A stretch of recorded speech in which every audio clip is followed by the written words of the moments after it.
On this Ram 1500 Classic with the 5.7 Hemi P0304 means the PCM has detected a misfire pattern on cylinder 4. The driver may notice a rough idle, hesitation, loss of power, a flashing or steady MIL. And if the truck has stop/start, that feature can be disabled while the code is active.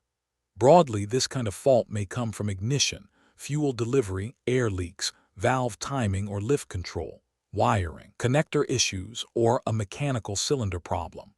The PCM is watching crankshaft speed variation between cylinders, and when that variation exceeds its calibrated limit for the current engine speed and load, it flags the misfire. Before judging the repair, make sure the monitor gates can actually be met. Fuel level above 12%, battery voltage above 10.9 volts, ambient temperature above -23 degrees C, -9.4 degrees F, coolant temperature at engine start above -7 degrees C, 19.4 degrees F, and if start engine temperature is below threshold, the monitor enables when engine temperature reaches 21 degrees C, 69.8 degrees F. Engine speed also has to be between approximately 400 RPM and 6,200 RPM. Treat those as enable conditions, not as the diagnosis by themselves. Also remember that, on a severe misfire, the PCM can shut off the affected cylinder's fuel injector in cycles to help protect the catalytic converter. Start by confirming whether this is an active cylinder 4 problem. Turn the ignition on, pull and record all codes in the captured operating data, then operate the vehicle under those captured conditions.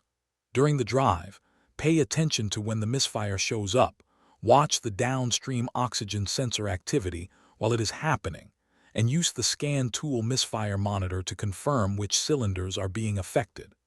If cylinder 4 is showing excessive misfires right now, continue the diagnostic path. If it is not acting up, treat it as an intermittent condition instead of forcing the rest of the test. Next, look at the codes you recorded. If there are active or pending faults in the fuel system, ignition system, air handling system, variable valve timing, or variable valve lift, handle those first because they can drive the misfire. If that check is clean but the next branch in your workflow is not clear, pause, recheck the earlier diagnostic path, and do not guess your way into the next test. Now make a careful inspection before getting deep into pinpoint testing. Look for accessory drive issues like a worn belt or pulleys that are misaligned, binding, or loading the engine. Check that the crank, cam, and MAP sensors are mounted correctly, and inspect connector and terminal condition at the key engine controls, including the throttle body, injectors, coils, and sensors.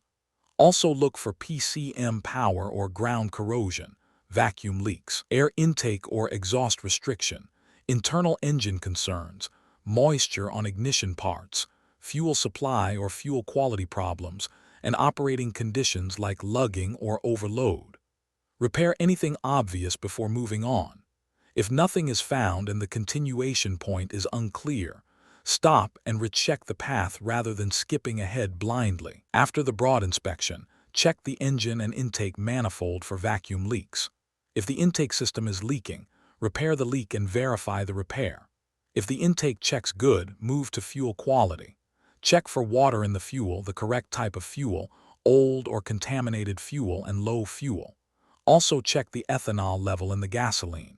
If fuel is the problem, replace the fuel and, if needed, flush and clean the fuel system before verification.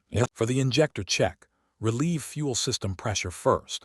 This system can hold pressure even with the engine off, and opening it without releasing pressure can cause serious or fatal injury. Install fuel pressure decay tester 8978A at the fuel rail.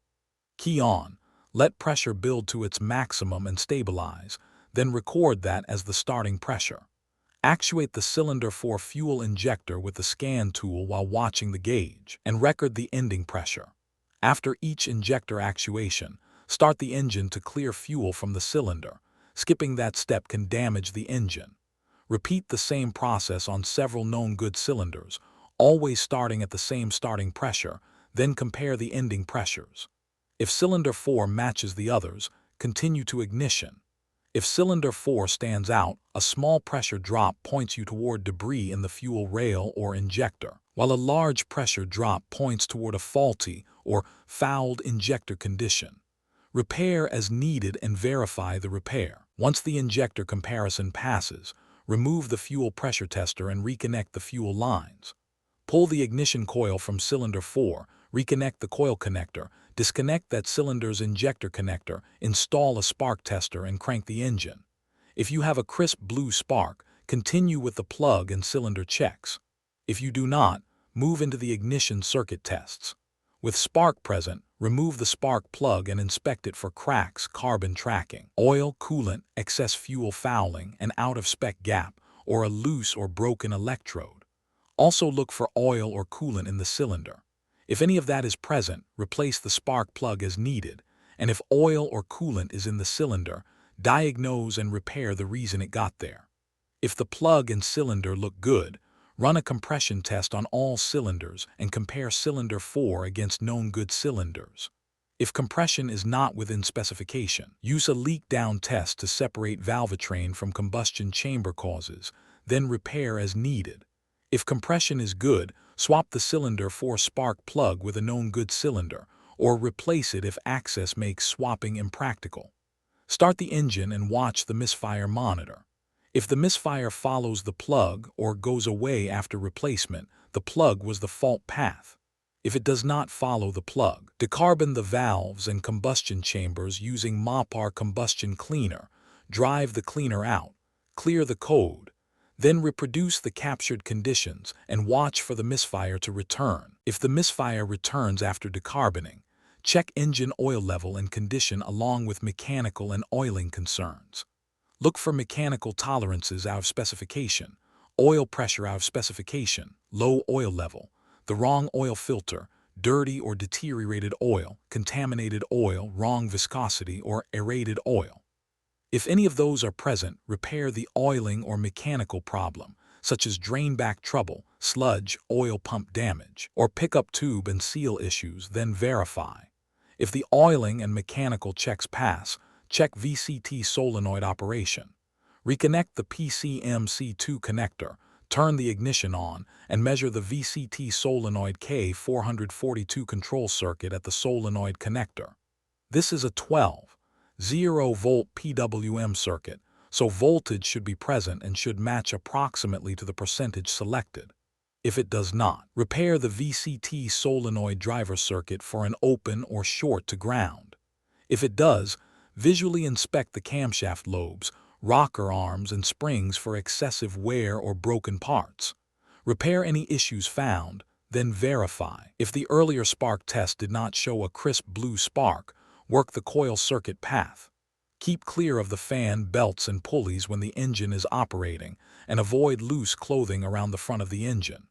Turn the ignition off, disconnect the ignition coil connector, turn the ignition on, and actuate the ASD relay with the scan tool. Using a 12-volt test light connected to ground, probe the ASD relay F343 output circuit at the coil connector. A bright light means the feed side is present and you can move to coil control. No bright light means stop scan tool actuations and repair the open or short to ground between the PDC and ignition coil connector, then verify.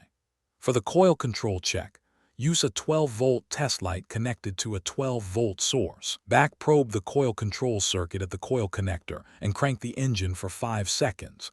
If the light blinks brightly, replace the ignition coil and verify. If the light stays on constantly, check the coil control circuit for a short to ground. If the light stays off constantly, check that circuit for an open. When working at the PCM side, do not probe the PCM harness connectors. Use the GPEC diagnostic adapter because probing those terminals can damage them. For the short-to-ground check, disconnect PCM-C2, connect the adapter to the engine harness side, and check continuity between ground and the coil control circuit. Continuity means repair the short to ground. No continuity moves you to the final harness and PCM connection check. For the open check, measure resistance between the ignition coil connector and the GPEC adapter. If resistance is below 3.0 ohms, move to the final connector check. If it is not below 3.0 ohms, repair the open or high resistance in the coil control circuit and verify. At the end of the path, inspect the related PCM inline and component harness connections. Disconnect the PCM connectors, related inline connectors if equipped, and related component connectors. Check connector installation, locks, corrosion, water intrusion, weather seals, bent terminals, heat damage from poor connection, push-back terminals, spread terminals, and terminal tension. Repair anything found. Then reconnect every connector fully and make sure the locks are engaged. Clear the code with the scan tool. Operate or test drive the truck under the conditions that allow the monitor to run, and read codes again. If P0304 returns after that complete connector and circuit path, replace and program the PCM, then verify the repair. If it does not return, the wiring or poor connection issue has been corrected. The takeaway is simple. Prove the cylinder 4 misfire is active, rule out related system faults, then work fuel, spark, compression, valvetrain, oiling circuits and connectors in order. For more diagnostic training, visit stepdiagnostics.com.